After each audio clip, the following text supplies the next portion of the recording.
He's like, I don't know what he's cursing in the kitchen. He dropped something, I think. Oh, hi, Dan. Okay, here we go. So I was seeing a therapist. I started seeing a therapist. Background. My mom was diagnosed with cancer in like 2015, and I started seeing a therapist, I think, Frank, 2016, 2017, maybe it was 2016 or something like that. So she got, so it might have been 2015, 2016. I saw her for years. I would see her at least once a week, sometimes twice. I was like a very good customer. I would go all the time. And then I feel like a therapist doesn't really say, congratulations. Like, and I've only seen this one, so who knows how other therapists do it, but they don't really say, congrats, you've graduated therapy. Go on, live your life. Stop coming back. There was no kind of like end in sight. And then I argued, like she said she was raising her prices, and then she said, oh, I know a couple who makes less than you and they can afford it, and which turned me off. So I was like, it was a couple of things, and then so we stopped talking. I stopped going like 6 months ago in July, late July. So I just get a message from her yesterday. It says, Chrissie, just checking in. Few things. I'm working in person, and she gives her address in the city, like the office that she's operating out of. If it's the political stuff that is keeping you from coming back, you need to know. Oh, and I also got the feeling that, like, I told her I voted for Trump, and she started to be a little bit weirder to me, and that was part of the reason why I stopped going. So she said, if it's the political stuff that is keeping you from coming back, you need to know that I'm not political. I'm going to mute you, Amy, just while I read this because I'm worried about the background noise. Okay. If it's the political stuff that is keeping you from coming back, you need to know that I'm not political. And as long as you didn't take a gun into the Capitol, I don't care. If things are fine, good. If not, why don't you give me a call? And then her name, I'll just call her Karen. So I think she just wants your money. Is basically what I'm hearing. Yeah. First of all, like, out of nowhere, bringing up, as long as you didn't take a gun into the Capitol. I was like, say what? I haven't heard from you in 6 months. So I write back, hey, Karen, hope you are well. I'm doing Karen, great. of course her name's Karen. I mean, it's not her name. I'm trying not to like doctor because I don't know how many people with her name or therapists in New York City. I said, hope you're well. I'm doing great. I said, I'm not really in New York City too often these days, only on Mondays to do my radio show. I said, I don't think anyone brought a gun into the Capitol building. I think I also mentioned I didn't go inside. I only covered the rally and did interviews. Hope your cat is doing well because the cat was sick. I don't know. I'm just trying to honestly, land this plane. And then, because I just think it's so fucking weird that she brought that up. And then she responds with, I didn't mean to say that anyone brought a gun inside or that you went inside. You told me you didn't go inside. I was trying to convey that what you do is not my concern unless you were planning to kill anyone, which I didn't think you were. I'm just there to help you deal with things that get in your way of getting what you want. I'm glad your career is doing well. Is your relationship doing well too? If you change your mind, I have an office address on Monday and Tuesday. So to me, that is so fucking weird that she brought up the Capitol at all, and the gun thing is even weirder. People need to understand that so many therapists are fucking charlatans. Like, people, I feel like, just have this natural trust. Not everyone. Some people are very skeptical of therapists, but a lot of people go into like any therapist and assume that this person is some sort of guru or shaman, like that's really there to like heal them. And it's like, first of all, they want your money. And second of all, the majority of them are fucking crazy themselves, in my experience. She did have a cat. Hey, watch it. No judges on cat owners. It's fine to have a cat. All right, I am good. I'm sorry. I'm like, I don't want to mute Amy, but I went to a therapist once. Noisy. I went to a therapist once with a boyfriend because we were having troubles at the time. And she made it way fucking worse. Like, we fought in that office way more than we ever did at home. Like, I feel like therapy's it's never been positive for me. I've never gone and like walked away from it feeling like a better person. Yeah, I feel like therapy as a whole, especially couples therapy, is like, I don't know, aimed, or maybe something about it is attractive to women because it's like, oh, we like to talk. Let's talk things out. But that's interesting that you picked up that you actually fought more in the therapist's office. Not everything has to be talked about. Like there is a time and place to like talk about your feelings and things you may have been holding in, and you don't want things building up and exploding. But like I found that in the therapist's office, I was talking about things that I would have not cared about 2 weeks from that time. Like they just push you to talk about anything and everything just to fill that hour and get your money. I was definitely getting the feeling, especially when she said she was raising her price, and then I was like, I think what was her new price? Was it going to be $80 an hour? 70? 80? And it was over Zoom. She'd never lowered her prices from in-person pre-pandemic to pandemic Zoom therapy. That's so stupid. And I'm sorry, $80 an hour is actually mind-numbing. Like I'll talk to anyone else. I could go talk to like a homeless person on the street. And so much. $20. Yeah.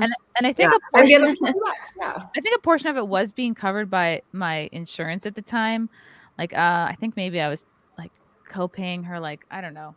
That's what it went down to. It went down to 40 and then 80. Yeah. It was okay. After insurance, I was then gonna have to start paying her 80, which is like which is just too much. I don't know. No. And how do you know you're done with therapy? If I hadn't had that little kind of tiff with her, I probably would have still been seeing her because I'm like anti-conflict. I'm like, I always have stuff to talk about, I guess.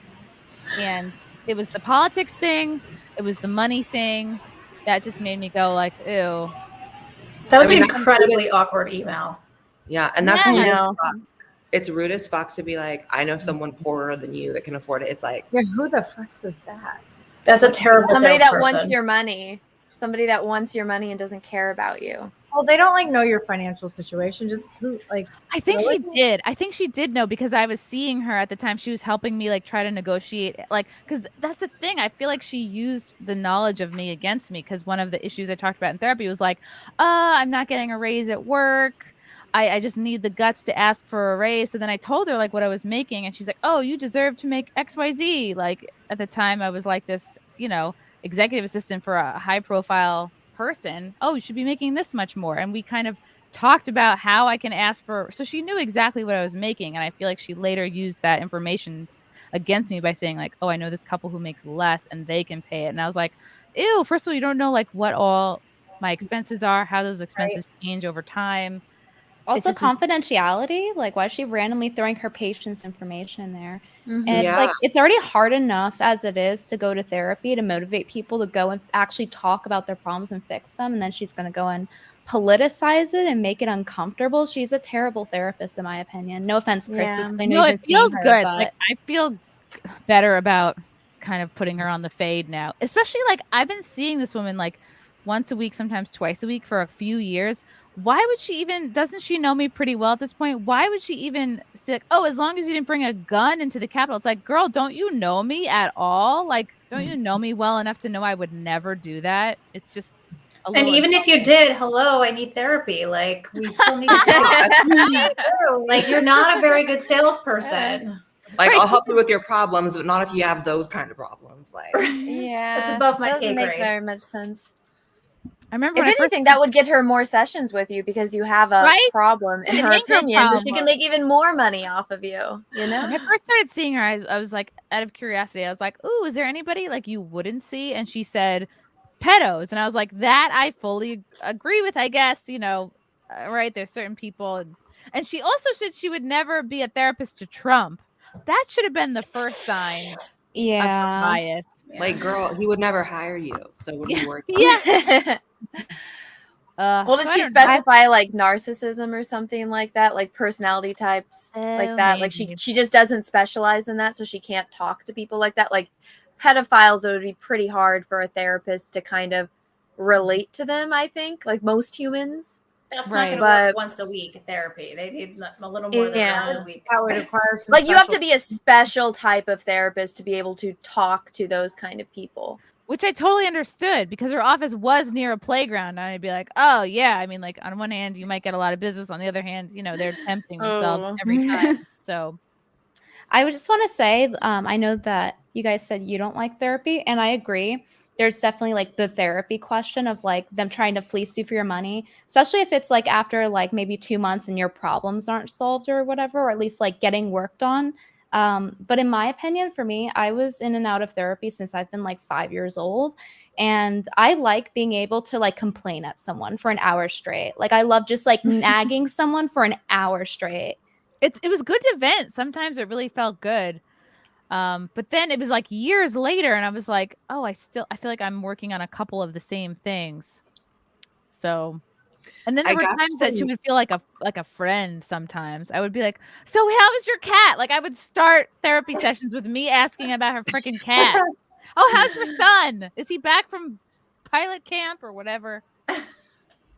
I guess for me, if I like am to open up about my problems, I have to be with someone that I really respect. So like I'll seek out a friend of mine that's maybe a little older that I really respect the way their life turned out. Like it's hard for me to jump into like, oh, this is a woman named Mary Sue and her job is to talk to me. And like, I just don't trust it, I guess. Yeah. Yeah. Did she actually help you for the thing that you went in for? I went in, she did help me a little bit unpack like my mom. I went in thinking I had daddy issues. Turns out I had mom and dad issues. So she did kind of help me like unpack. She gave you more problems. I know. She's picking off my old scabs. Yeah. She did help me a little bit. Like she helped me understand like the patterns that I got because of how I was raised and like why I am the way I am, like why was kind of raised to be conflict averse. Like we all were kind of tiptoeing around my dad's anger and like why I have trouble standing up for myself because I never saw my mom standing up for herself, like blah, blah, blah. Like never heard her say like, don't talk to me that way. So it did help in some, I think we probably should have cut it off at some point. Like, you know, but what is she going to say? Goodbye to like a good customer. So then I felt stop giving me money, go away. Yeah. And I helped take headshots for her. Like one day she was like, oh, I don't have any good photos of me. And we went to Central Park. She's like, you know what? I won't charge you for one session. And I took headshots of her in Central Park. Like she used them for both Psychology Today. And she said she used them for her Match.com profile. So I like really helped this lady out. Yeah. Is that okay to have that personal a relationship? I know. That's like real intimate. And I was like, oh, because I take good photos and I'm a comedian. I see a lot of headshots. And I just was like, it was cold. It was like February. And it was so weird. It did feel like, I don't know, like the ant from Napoleon Dynamite trying to like get back out there. That was the vibe she was giving me. Like, she's like, oh, I brought flowers. Should I pose with these flowers? And I was like, oh, honey, no. There's a chance she's watching right now. No, there's no chance she's watching. Okay. Well, that's what you think. There's always a chance. Mm-hmm. Where I guess does she know your channel? It's a good question. I don't think she subscribes. I don't know. Anyway, if you are watching, I guess then you have your answer. I won't be back next week. She's gonna text me and be like, I see you got a couple super chats. You sure you don't want to come back? Oh no. It's so crazy though. It just feels like a big mental jump going from like, oh, I need this therapist to like get through my life to be like, oh no, I'm okay. Like figuring things out for myself. So I guess that's the lesson.